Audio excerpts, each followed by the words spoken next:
क्या आपका बेबी 1 महीने का हो गया है? सिर्फ 60 सेकेंड्स में जानिए कि उसके डेवलपमेंटल माइलस्टोन्स एक्सपेक्टेड ट्रैक पर है या नहीं। और याद रखें, हर बेबी अपने स्पीड से डेवलप होता है, तो प्लीज़ आप उसे दूसरे बेबीज़ के साथ कंपेयर ना करें। हेलो फ्रेंड्स, मैं हूँ डॉक्टर शुभदा कासट और आज हम बात करेंगे फर्स्ट मंथ के एक्सपेक्टेड डेवलपमेंटल माइलस्टोन्स की। चलिए बात करते हैं पहले माइलस्टोन की, जो है विजन डेवलपमेंट। 1 महीने की एज में बच्चे की आईसाइट फुल्ली मैच्योर नहीं होती है। इस एज में बेबी सिर्फ 20 to 30 सेंटीमीटर तक के डिस्टेंस पे क्लियरली देख पाते हैं, बिल्कुल उतनी ही डिस्टेंस जितना फीडिंग के टाइम आप और आपके बेबी के फेस के बीच में होती है। इसीलिए आई कांटेक्ट और बेबी से बात करना उनके ब्रेन डेवलपमेंट के लिए बहुत इम्पॉर्टेंट है। अब चलते हैं दूसरे माइलस्टोन की तरफ, जो है हियरिंग डेवलपमेंट। अब बेबीज फेमिलियर वॉइसेस को पहचानने लगा है। आपकी आवाज़ सुनकर वो शांत हो सकता है, या फिर सडनली कोई लाउड आवाज़ सुनकर वो स्टार्टल या ब्लिंक रिस्पॉन्स दे सकता है, जो कि बिल्कुल नॉर्मल है। इसीलिए आप रोज़ अपने बेबी से बात कीजिए, थोड़े गाने गाइए, उसे खुश रखिए, ताकि उसका हियरिंग डेवलपमेंट अच्छे से हो सके। अब चलते हैं तीसरे माइलस्टोन की तरफ, जो है मोटर डेवलपमेंट। बेबीज़ के मूवमेंट्स अभी थोड़े जर्की लग सकते हैं, क्योंकि उनका नर्वस सिस्टम अभी फुल्ली मैच्योर नहीं होता। टमी टाइम के दौरान कुछ सेकेंड्स के लिए बेबीज़ अपना हेड लिफ्ट करने की कोशिश कर सकता है।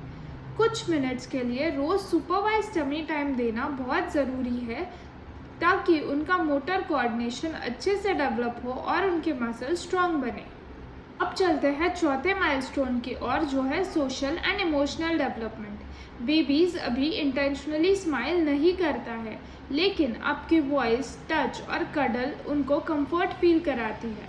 हर बार जब आप उनकी नीड्स को रिस्पॉन्ड करते हो, तो उनके ब्रेन में नए न्यूरल कनेक्शंस डेवलप होते हैं और उससे एक सिक्योर इमोशनल बॉन्डिंग डेवलप होती है। अब चलते हैं फिफ्थ माइलस्टोन की तरफ, जो है न्यूबॉर्न रिफ्लेक्सेस। इस एज में कुछ नेचुरल रिफ्लेक्सेस दिखना बिल्कुल नॉर्मल है। अगर आपके बेबी का गाल टच करने पर वो अपना मुंह उस तरफ घुमा लेता है, तो इसे कहते हैं रूटिंग रिफ्लेक्स, जो फीडिंग में मदद करता है। अगर वो आपकी उंगली पकड़ लेता है, तो उसे कहते हैं ग्रास्प रिफ्लेक्स। और अगर वो अचानक किसी लाउड नॉइज़ पर अपने हाथ फैलाने लगता है, तो इसे कहते हैं मोरो या फिर ब्लिंक या फिर स्टार्टल रिफ्लेक्स। ये रिफ्लेक्सेस जनरली दिखाते हैं कि बेबी की नर्वस सिस्टम एक्सपेक्टेड तरीके से डेवलप हो रही है। अब चलते हैं सबसे इम्पॉर्टेंट सवाल की ओर कि इस एज में हम ऐसा क्या करें कि हम बेबीज़ के डेवलपमेंट को सपोर्ट कर सकते हैं, उसे बूस्ट कर सकते हैं। गुड न्यूज़ ये है कि इसके लिए आपको कोई भी एक्सपेंसिव टॉयज़ खरीदने की ज़रूरत नहीं है, क्योंकि रिसर्च ये बताती है कि बेबी का ब्रेन सबसे ज़्यादा रियल लाइफ इंटरेक्शन से डेवलप होता है। इसीलिए रोज़ ये कुछ सिंपल एक्टिविटीज़ ट्राई कीजिए।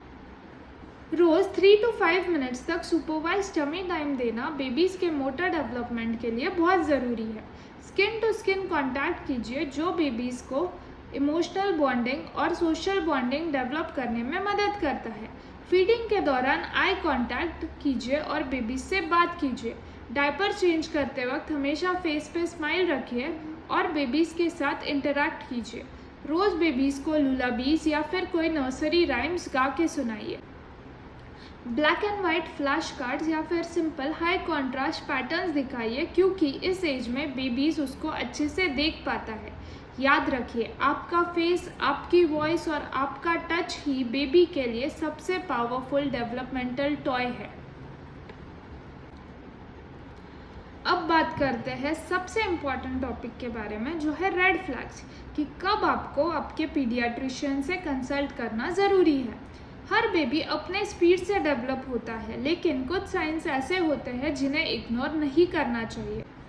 अगर आपका बेबी लाउड नॉइज़ पर बिल्कुल ही रिएक्ट नहीं करता है, या फिर उसे फीडिंग में बहुत ज़्यादा डिफ़िकल्टी हो रही है, बहुत ज़्यादा फ्लॉपी या फिर अनयूजुअली स्टिफ फील कर रहा है, फीडिंग के लिए इजीली नहीं उठता है, या फिर ब्राइट फेसेस की तरफ या फिर कोई भी ब्राइट चीज़ की तरफ बिल्कुल ही नहीं दिख रहा है, तो आपको आपके पीडियाट्रिशियन के साथ कंसल्ट करना बहुत ज़रूरी है।